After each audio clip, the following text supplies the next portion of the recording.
Hey, Jess, hurry up. Oh, I'm coming in. Oh, ow, my toe. What'd you do? I hit my toe. I think it's broken. Oh. I don't think I can record.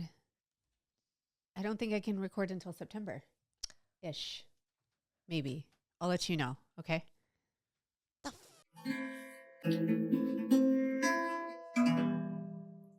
What's up, guys? International Fight Week is upon us, and I will be in Vegas. So if you see me, make sure to ask me to kick you in the leg. Well, I'll be here. Sorry, guys. I won't be able to put you in a triangle at UFCX. But hit me up on OnlyFans, and I can put you in a triangle. Local travel only, and I do get to bring a bodyguard.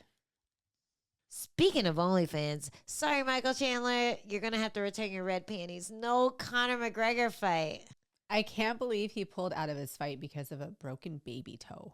I know. Maybe he got cold feet. Oh, yeah, he was afraid to toe the line in that condition. He's been putting his fight off forever. I totally believe he's going to eventually fight Chandler. Oh, yeah? Better pinky swear. Chandler's... What? I am not reading that. Say it. I am not reading it. Say it. It's No, funny. you're trying to get me canceled. Just say Chandler's black baby. I believe you wrote that. All right, we won't put it in. Thank you. Jamal Hill is also out of his fight. Good thing Dana White has been working on lowering his cholesterol. We might have lost him last week. Ooh, yeah. UFC had to call in the Suicide Squad this weekend to make up for all those fights. They called Alex Pera, Yuri, Anthony Smith, Diego Lopez, Brian Ortega. I'm kind of mad there weren't any strawweights on the card. I could have been their Harley Quinn. What about me? You're totally a poison ivy.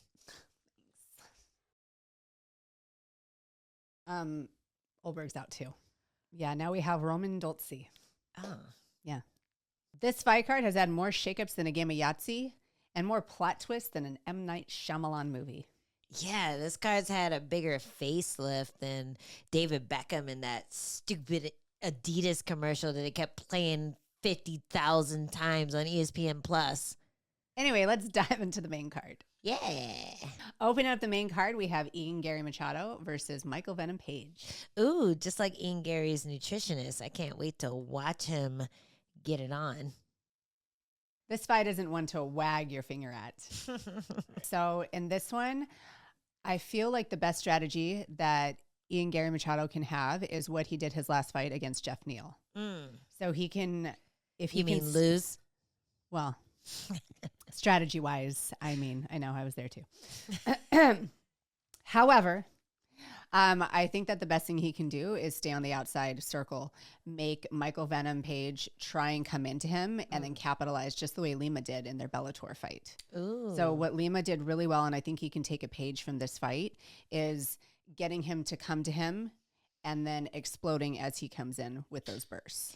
Nice. And I feel like Michael Venom Page, he is going to take his time. He's going to be patient and try to draw a lot of Ian Gary's attacks out and then find those moments to capitalize on. He did a real good job of keeping Kevin Holland at bay, just being a little faster, a little trickier. And I feel like he'll be able to do this against Gary. Gary, potentially. Gary's going to have to be really patient, which we saw that he can do that in the Jeff Neal fight. And I think that he's got to drag out those explosive movements out of Michael Venom Page. That's already part of his game. I think he's going to get him to do it. And if he can capitalize off of those and time it properly, he can end the night early. But if MVP is able to taunt him, able to get under his skin, get the crowd booing at him, he can make Gary do something a little wild and be able to capitalize on it. We know Gary gets hit. We know he gets punched. If he gets hit against MVP at the right time, that could be the end of the fight. Potentially, yes. Yeah, so I can't wait to see that one. I'm surprised there haven't been more like shit talking. I totally thought he was fighting Colby Covington, to be honest. Oh, really? There's more pre-fight presser with Colby Covington and Ian Gary Machado talking crap to each other than I have heard MVP at all. Well, sometimes that means real recognize real. You don't want to get in a shit talking contest with someone you think can beat you. Word. Who is that? Who the fuck is that? Oh. Get him, Butcher. Get him. Go get him. Oh no! What the hell? Butcher, come here. Last time she came over, I was editing our footage. No, that's so funny. She's like, I know that voice. Make her come hang out.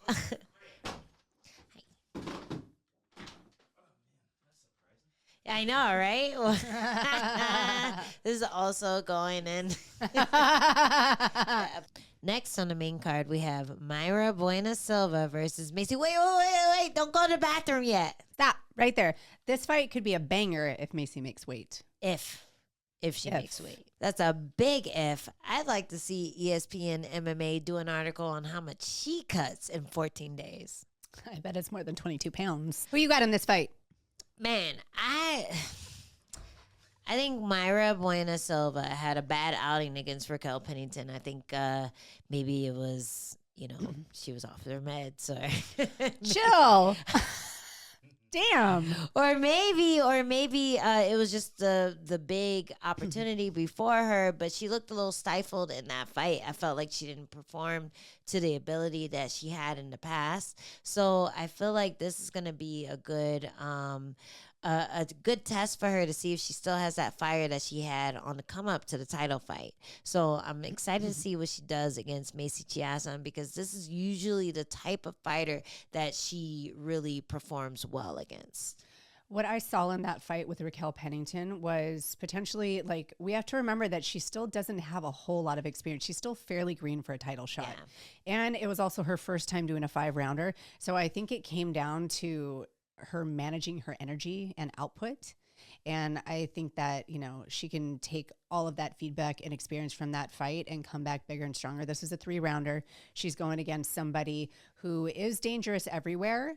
And I'm really excited to see how she matches up against her. Yeah, she's dangerous everywhere, but she also makes a lot of mistakes. And I think she's very hittable, which, we've seen Silva really capitalize on in the past. She's been able to punch through people. She has kind of that Andrade-esque style of punching where she just wades in and asserts her dominance. But then also she has those nasty finishes, those nasty submission abilities. And we saw Macy get submitted in a similar way against Raquel Pennington. So I feel like Silva is going to have the grappling advantage as well. Well, they both lost to Raquel Pennington, and I'm interested to see how this MMA maths. Yeah, math it up. Hopefully she makes weight so we don't have to deal with that math, but it should be an exciting fight for the bantamweight division. That's easy enough. That's straightforward. That's a 30% deduction. Math's for the bank. All right, well, up next on the card, we have Anthony Smith taking on Roman Dolce. Now, he's a stud. He stepped up on just a couple weeks' notice to fight Olberg. Yeah, but then Dolce stepped up on 8 days' notice to fight Smith at a higher weight class. What a one-upper. A higher weight class in 8 days. He should hire Kelvin Gastelum as his nutritionist just so he can get up there. Don't do that. Don't ever trust Kelvin Gastelum again. Please don't do that.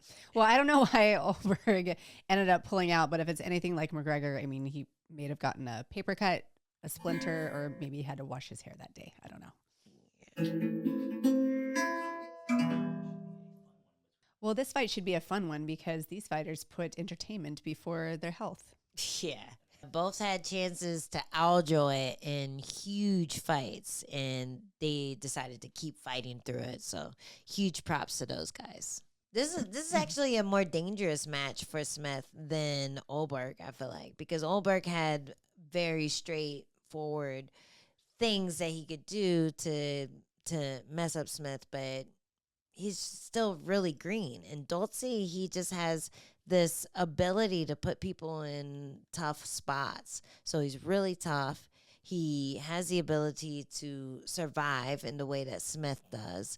And I think if Smith is able to beat him, he's going to have to use his length. He's going to have to use his leg kicks. There's a lot of things that Smith does well that can really give Dolce trouble, but he has to stick to the game plan.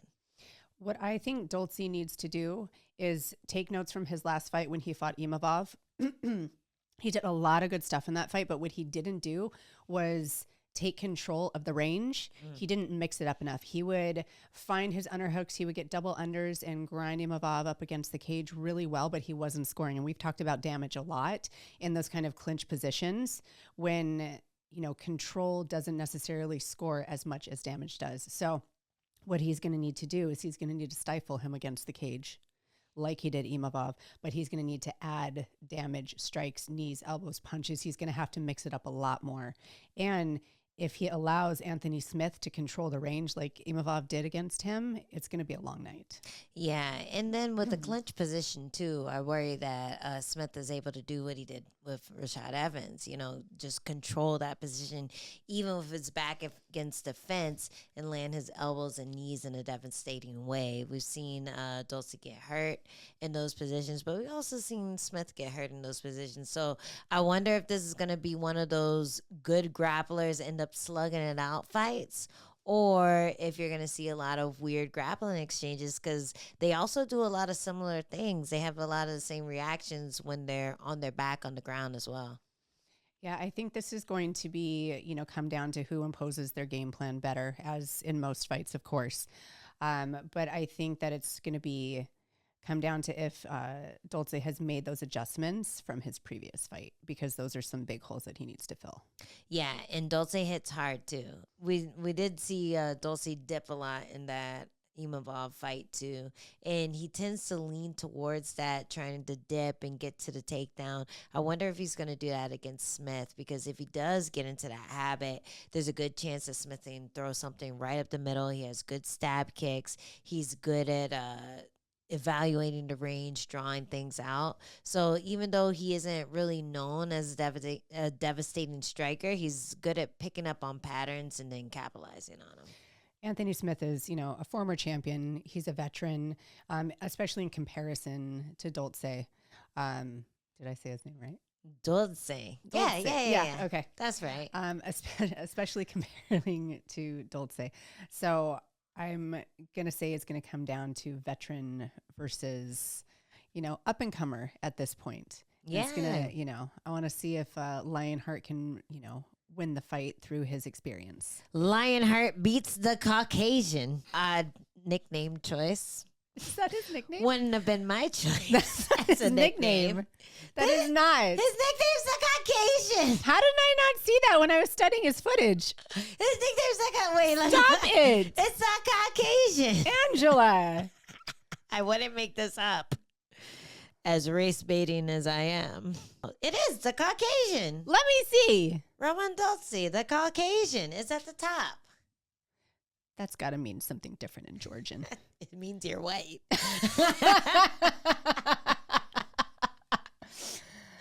They were the ones that were allowed to wear the white hats and not the black hats. Okay. If Dulce is smart, he'll go right up to Smith and punch his teeth out. Ooh. I mean, if he's really smart, he's going to attack his family first. Leave his family alone. Next up, we have the co-main event. Formerly, it was not quite sure, but now it's Brian Ortega versus Diego Lopez. Man, this is a really tough and exciting matchup. We're going to have to see if Ortega's still got the sauce. Well, he's going to have to pour it on thick if he wants to get that win. Well, the UFC is really excited about, having more Mexican champions on their roster.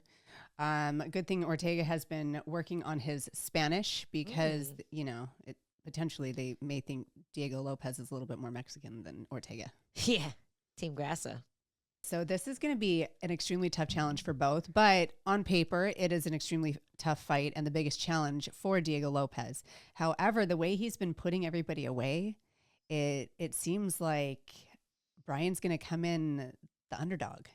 Yeah, Diego Lopez is coming in with a lot of hype, a lot of momentum, and Ortega has fought maybe 3 times in the same time that Lopez has fought about 9. So he has a lot of experience, he has a lot of momentum, and he just has that fire underneath him that I think Ortega has lost and maybe gotten back after his last win, but it's hard to keep it going when you're established, when you have a name, when you're financially stable. Lopez is still fighting for that. He's still fighting for that recognition. And you can see the fire in the way that he strikes and the way that he's able to hit people, no matter if they're on the floor, standing up, going for takedowns. He's striking from every position. And I think the most impressed I was with Lopez was in his fight with Evolov in a loss, where he was just able to attack from everywhere, able to find a way or try to find a way to win it, even on 5 days' notice. So I think with all this notice for the fight, well, I mean, all this 2 weeks notice for the fight, he's gonna go in there with just every. It's going to be a win-win situation for Lopez, and for Ortega, he's just trying to prove that he's still one of the people at the top. Well, what Ortega is going to have to do is he is going to have to stifle that fire that you were just talking about. He's going to have to put those long punches in Lopez's face. He's going to have to push him on his heels, because that's a place where Lopez really never ends up. He's always coming forward. He's always pushing for the knockout, for the submission, really trying to control the pace and the range and the distance of the fight. And one thing that I can see Ortega being able to capitalize on is Diego coming in so hard for those takedowns to try and finish the fight by submission. Ortega is great at wrapping up chokes. He's great at wrapping up submissions off of that takedown. He's great counter grappler. Yeah, if he can play the long game and really tire out Lopez, we can see him land those long punches and keep him at bay, keep him from getting to a point where he'll be able to land power. But as soon as Lopez gets into that hook range, he's dangerous. And with Ortega, we've seen him get beat up there a lot. Like, he allows his head to get punched, especially when you're able to go over that long punch him right over the shoulder. Like, that's where Ortega gets beat up the most. So I think I think it really comes down to whoever starts first and whoever is able to keep that pace going.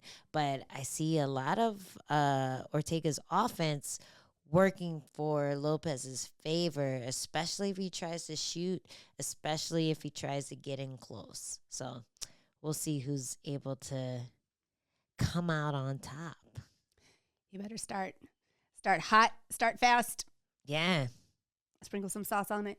Wait, dang. Diego Lopez, Coca Lopez, Ortega sauce.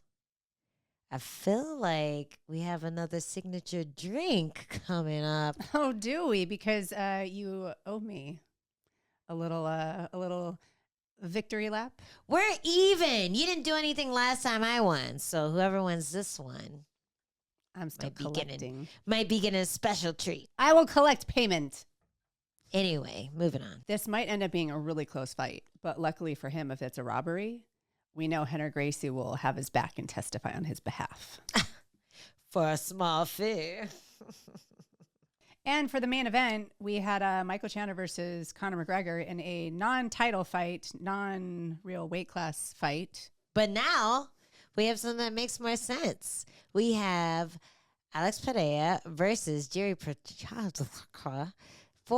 the rematch for the light heavyweight title. This just in. Apparently, Conor McGregor's toe is in even worse condition after receiving stem cells. Oh, no. How'd he take it? It was injected into his toe. He should have done it like the rest of his meds.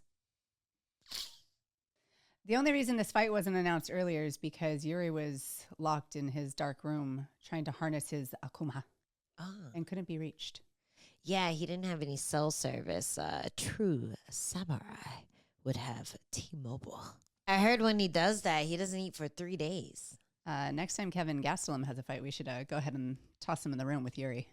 Kelvin Gastelum's a little more of a Akira than an Akuma. The fight between Penne and Yuri should be an interesting one. I feel like they've both improved since the last time they fought each other, even though they only fought each other one fight ago. Penne, he has nasty leg kicks. He has a good way of commanding space. And even though he looked huge at middleweight, he still looks huge at light heavyweight, it's really interesting to see. I get why ESPN MMA is so intrigued by his size, but I think that that hook is not the only scary possession that he has. He also has a nasty uppercut. He kind of took that from the Adesanya fight when he got when he was studying his tape. He started doing that uppercut hook, lean back that Adesanya does, and that's how he got the knockout in his last fight. So I feel like if anything, Pereira is going to be coming in with new skills. Every time he gets in there, he looks better on the ground too. And it's going to be a tall order for Yuri to catch up to the way that he's just able to impose his will every time he gets out there. Well, I think a really big question that I have and that everybody else has is how in shape is Alex Pereira? It's not whether he's going to make the weight or not. He's a professional. He's used to cutting weight, and he used to cut down to 185. So we know we're going to do that. It's just, will it tax his system and how good of shape he was already in? Mm-hmm. Because Yuri always comes into shape. I feel like he's always training. I feel like he's always fight camp ready. Yeah. I think that if we take notes from the first fight, what Yuri did really well was he stifled him and he took him down. And yes, Pereira's ground game has gotten a lot better, but I think that if Yuri can get in there early, avoid those leg kicks, and just close the distance and not take the damage that he took in the first fight, he can make Pereira have a really, really tough night. Yeah, I think Yuri was able to get the takedown, but he wasn't able to do any damage with it. But then you saw in his next fight, he was able to get the takedown and then really impose his will. So, yeah, Yuri also improved on the ground. He improved where he was able to just win the fight, make people get hurt. And it's going to be interesting to see how fast both of these guys were able to level up in between fights. Yeah, this is a really compelling, exciting fight. It's a bit, there's history in there because they have previously fought each other. And I'm really excited for this matchup. Yeah, me too.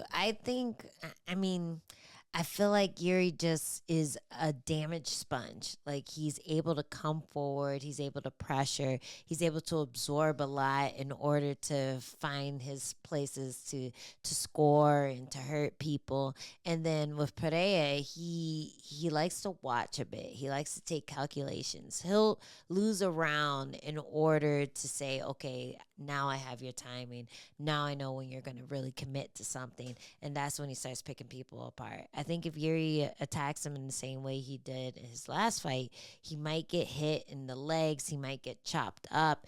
It might be a faster finish than it was in the first time that they met. For sure, he has to be really careful because if you take notes from the first round, Pereira laid on those calf kicks, those leg hits really hard. And I think it was within the first or second kick that he took to the calf, he was already, it had already changed the way that Yuri was moving, the way he was being offensive. Mm-hmm. Yeah. But on the same side, if Yuri just pressures forward, if he kind of throws caution into the wind and just goes for it, puts Pereira up against the fence and makes him uncomfortable, I think he has a chance to win that fight. I think he has probably the best chance now just because of the short notice fight. So it'll be interesting, and then we'll get a trilogy fight, and everybody's happy. Hey, fun times. I just have one question. Whose RBF is scarier, Alex Pereira or Jessica Penne's? I'll let the fans decide. Anyways, what are your picks for the main card? Sponsored by Dual Bits. My picks for the main card are MVP, Myra Buena Silva, Anthony Smith, Diego Lopez, and Alex Pereira. Who you got, Jess? I think we have the same picks. Oh, God. You know what? I'll go with Yuri. I'm going to do it. Yuri, Diego Lopez, Anthony Smith, Macy. Oh. Chasm, and Michael Page. All right. So Silva versus Chasm and Pereira versus Prochaska. Those are the ones to watch to see who has to drink an Ortega Lopez colada. I can't wait. All right, it's on. Dual bits fix. Let's go.